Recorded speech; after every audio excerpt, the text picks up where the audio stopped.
Alright, so I want to talk about something now called parallel realities. This is where it gets really interesting and all sci-fi-ish. But it does a great job at explaining how we are creating our realities and how there are infinite parallel realities for us to choose from, and that we're not stuck to any reality that we do not like. And so basically, reality is basically the sum of all things that are experienced or seen, or what we consider real. And it's dictated by the feelings that we're feeling inside. Our realities are created by what we are emanating, what we are giving off on our vibrational frequency, what we are, our state of being is at. So what you're feeling basically is what creates your reality, of course. So everyone on the planet basically lives in their own reality. All right. To one person, something may be real to him, but not to another. This is because these people are on different vibrational frequencies, as they have different beliefs and different states of being and different feelings. They all have different perceptions of things. One person can see it from one angle and say, hey, it looks like this, and the other person can see it from another angle and say, no, it doesn't, it looks like this. And they're both true because they're just both looking at the same thing, but from different angles. So the thing is they're basically not tuning into the exact same frequency, which is why they do not experience the same reality. To put it lightly, you really are literally the center of your own world.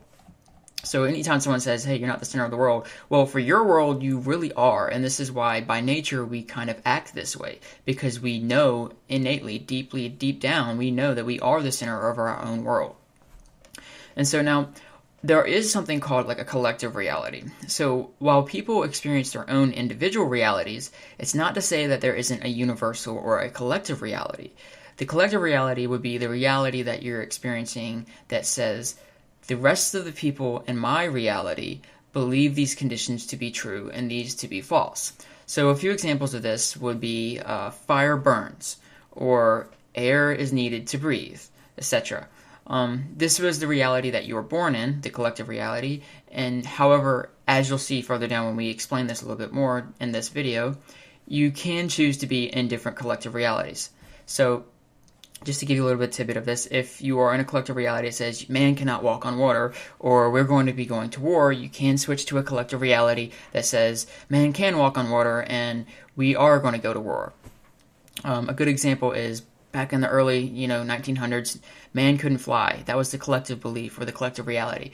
But somehow, in a way, we all ended up choosing to shift the collective reality to one where man could fly, as the Wright brothers came in and they created an airplane. So it's just an idea to give you that you can play with. Now, there is, however, one ultimate collective reality which we all experience in life and are eventually led back to. And this is the one reality that doesn't really ever change. And this is what allows all the other realities to change, though. And this reality would basically be source, or basically all things stem from source, okay, as we are all one. And so the ultimate truth here, or the ultimate collective reality, would basically be this. Source is a creator, and source creates an infinite amount of realities which are created depending on what source wants to see. Source being everything that exists, so whatever exists that wants to see. So what source sees is what it creates, and that is what creates its reality. Or ultimately, to make it even more simpler, the ultimate truth and reality would be all things stem from unconditional love, or complete allowance of all things. And so that brings me down into world lines. I want to give you a little bit more of an explanation as to how these parallel realities work. We're pretty used to the idea of linear time, and that is a man-made creation. That's not really how real time works. Linear time is created for our own ease, or just to help us basically figure out when things happened. So to create a past, to create a present, and to create a future, so we can best, you could say, create and live our stories or our lives. Real time would be more like everything is happening at once. There really is nothing that is happening before something else or after something else. To give you a better idea of this, time is more like a frame by frame moment. And there's infinite parallel realities that you are able to choose from, and they're all happening at the same time. It's kind of like a book, okay? You have 30 chapters in a book, and when you go to pick up the book, all those chapters are available at the same time, okay? Now, chapter 1 is what we would call the beginning, and chapter 15 would be like the middle part of the book, and the end of the book would be chapter 30.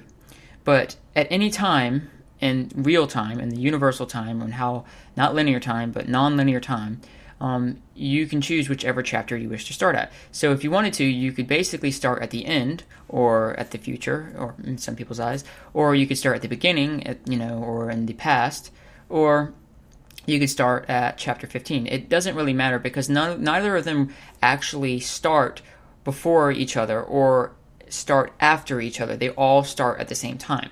And so that's how nonlinear time actually works, is you can choose which chapter you want to look at, and that's actually how we live our lives. We're constantly choosing which chapter is more relevant for us, or which chapter excites us the most in our reality based upon what our state of being is, based upon what feeling we're giving off to the universe to create our realities.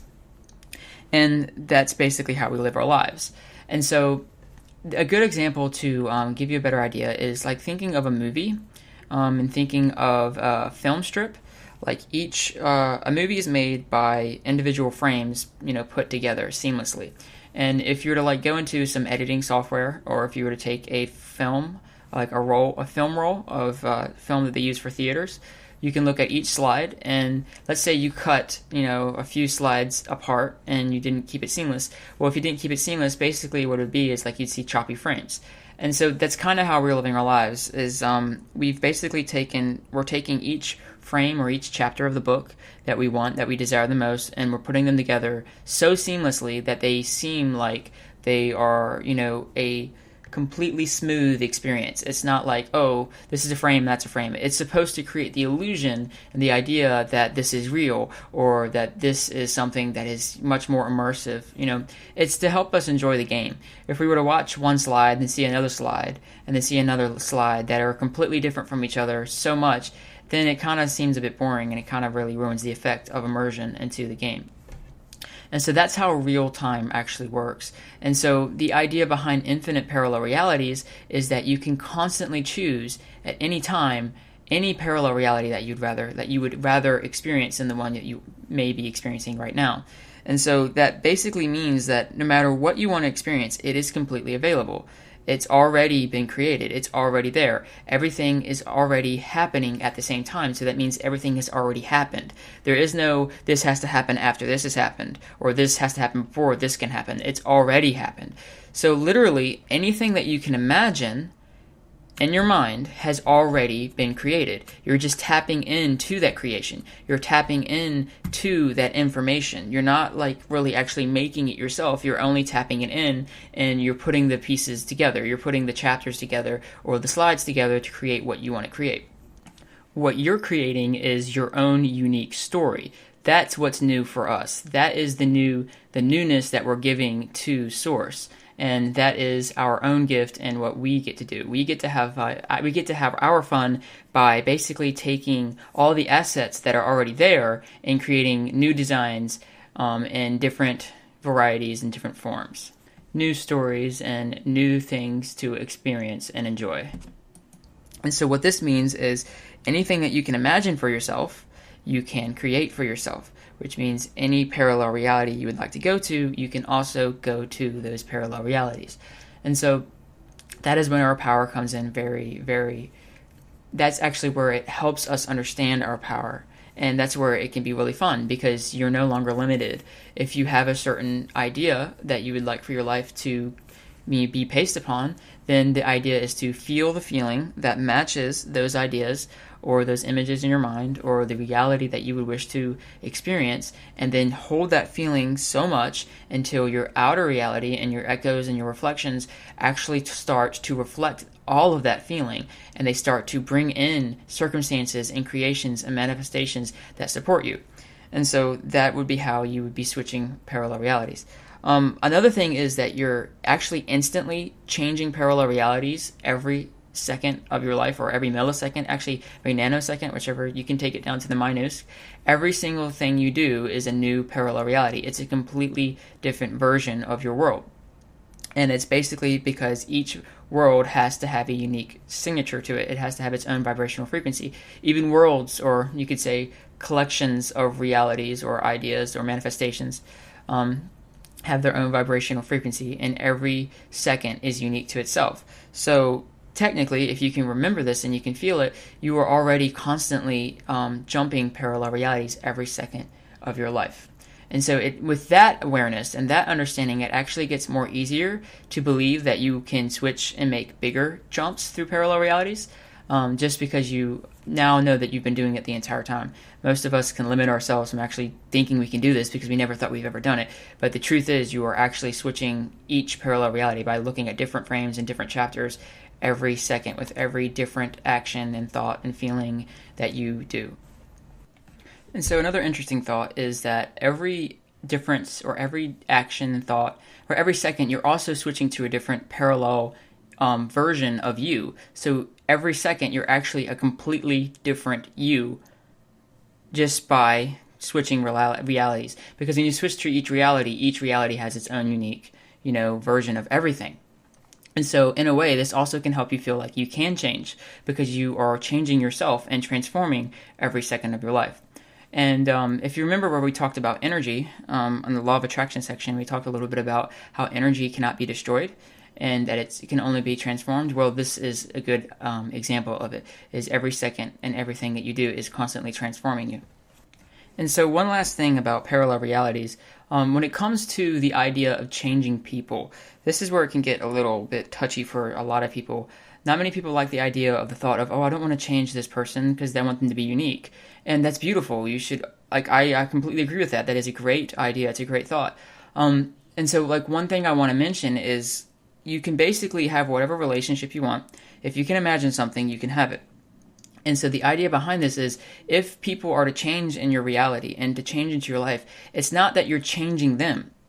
The only thing that's happening is you're just shifting to another parallel reality to where this person matches what you imagined, or what they match what you are emanating, what your state of being it has become. It's not really actually changing anybody. It's like I said, for yourself, it's just you changing the reality that you are in. So ultimately, when it comes down to it, the only thing and only person, or actually really only thing at all that you are changing in your reality is you yourself, and everything else is just reflecting to you the choices that you've made, or the feelings that you felt, and the state of being that you've held to get yourself to be matched to that reality. And so that is parallel realities for you. Your life really basically is a fairy tale. It basically is a storybook or a movie, or like we said at the beginning of the program, is a game. So you might as well just enjoy it, right? So choose the areas or the levels or the scenes and the chapters that you want to experience and have fun with it, because that's what life is all about, is enjoying it. It's just having a blast. It's a huge party. So why not live it up for the rest of our lives, huh? All right, guys, take care.